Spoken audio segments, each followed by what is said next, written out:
ப்ளவுஸில் வர sleeve mark பண்ணுறதுக்கு நிறைய மெத்தட் இருக்குது. அதில் ஒரு மெத்தட் தான் இப்போ நம்ம மார்க் பண்ண போகிறோம்.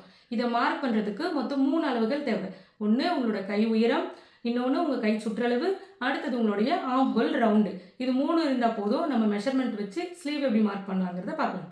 கீழே கைக்கு மடிச்சு தைக்கிறதுக்காக தையலுக்கான அளவு 1.5 இன்ச்சு மார்க் பண்ணிக்கோங்க. அதுக்கு மேலே நம்மளுடைய கை உயரம் மார்க் பண்ணணும். இப்போ என்னோட கை உயரம் வந்து நான் 8 இன்ச்சுக்கு எடுத்துருக்கேன்னா அந்த 8 இன்ச்சு நம்ம இங்கே தான் மார்க் பண்ணுறோம். இதுக்கு மேலே ஒரு கோடு போடணும்.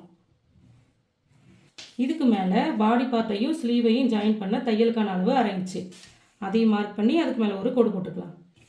அடுத்தது வந்து கை வித்து, என்னோடய கை சுற்றளவு வந்து 12 இன்ச்சு. அதில் பாதியாக எடுத்து 6 இன்ச்சு மார்க் பண்ணுறோம். இந்த இடத்துல வந்து நம்மளுடைய ஆர்ம் ஹோல் ரவுண்டோட அளவை மார்க் பண்ணணும். என்னோட ஆர்ம் ஹோல் ரவுண்ட் அளவு வந்து 18 இன்ச்சு. அதில் பாதி நான் இங்கே மார்க் பண்ணுறேன். பாதி எடுத்தோம்னா 9 இன்ச்சு. அந்த 9 இன்ச்சை கொஞ்சம் தள்ளி நான் இங்கேயும் மார்க் பண்ணுறேன்.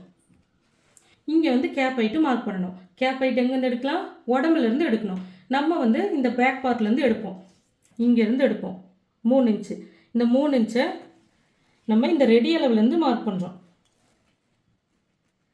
இப்போ இந்த தையலுக்கான அளவுலேருந்து இங்கே ஒரு ப்ளஸ் வந்துருக்கு இல்லையா, இது வரைக்கும் ஒரு ஸ்லாண்டிங் லைன் போடுறோம். இப்போ நம்ம ஆர்ம் ஹோல் ரவுண்டை 2ஆக டிவைடட் பண்ணி இங்கே மார்க் பண்ணோம் இல்லையா, அந்த அளவை இந்த ஸ்லாண்டிங் லைனில் மார்க் பண்ணுறோம். அப்படியே டேப்பை வச்சு இப்படி மடிக்கிறோம். அடித்து இதனுடைய சென்டரை மார்க் பண்ணுறோம். இதுக்கு மேலே 1/2 இன்ச்சு மார்க் பண்ணுறோம். ஏன்னா நம்ம ஸ்லீவில் ஆர்ம் ஹோல் ரவுண்ட் வரைகிறதுக்காக. ஃப்ரெஞ்ச் கர்வ் ஸ்கேல் எடுத்துக்கலாம். கரெக்டாக இந்த தையலுக்கான அளவும் இந்த அளவும் மேட்ச் ஆகிற மாதிரி ஸ்கேலை வச்சு கர்வ் பண்ணுறோம். அப்படியே ஸ்கேலை கொஞ்சம் கீழே இறக்கி இங்கே ஒரு ப்ளஸ் வருது இல்லையா, அதுவும் இந்த தையலுக்கான அளவும் மேட்ச் ஆகிற மாதிரி வச்சு இன்னொரு கர்வ் வரைகிறோம்.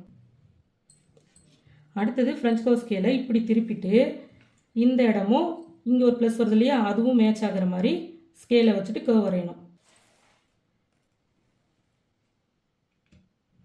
அதே ஸ்கேலை அப்படியே கொஞ்சம் கீழே இறக்கி இங்கே வந்த ப்ளஸுக்கும் இந்த ப்ளஸுக்கும் இப்படி வச்சு ஒரு கர்வ் வரையணும். இந்த இடம் கொஞ்சம் ஷேப்பாக வர்றதுக்கு ஃப்ரெஞ்ச் கர்வ் ஸ்கேல் வச்சு இப்படி கொஞ்சம் ஷேப் பண்ணுறோம். இப்போ நம்ம வந்து கையில் வர ஆர்ம் ஹோல் ரவுண்டும் வரைஞ்சாச்சு, கீழே வர கைக்குழியும் மார்க் பண்ணியாச்சு. இப்போ ரெடி அளவு ரெண்டுத்தையும் இணைச்சிடலாம். இதுக்கு பக்கத்தில் 1.5 இன்ச்சு தையலுக்கான அளவு.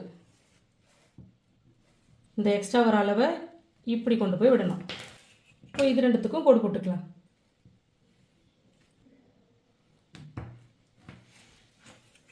அவ்வளோதான், நம்ம ஸ்லீவுக்கு வந்து மார்க் பண்ணி முடிச்சாச்சு. ரொம்ப சிம்பிள் தான். நம்ம ஆர்ம் ஹோல் ரவுண்டையும் வரைஞ்சிட்டோம், கைக்குழியையும் ஒரே நேரத்தில் வரைஞ்சிட்டோம். இது சிம்பிளான மெத்தடு. நீங்களும் ட்ரை பண்ணி பாருங்கள். நமக்கு தெரிஞ்ச விஷயத்தை நம்ம மற்றவங்களுக்கும் சொல்லிக் கொடுப்போம்.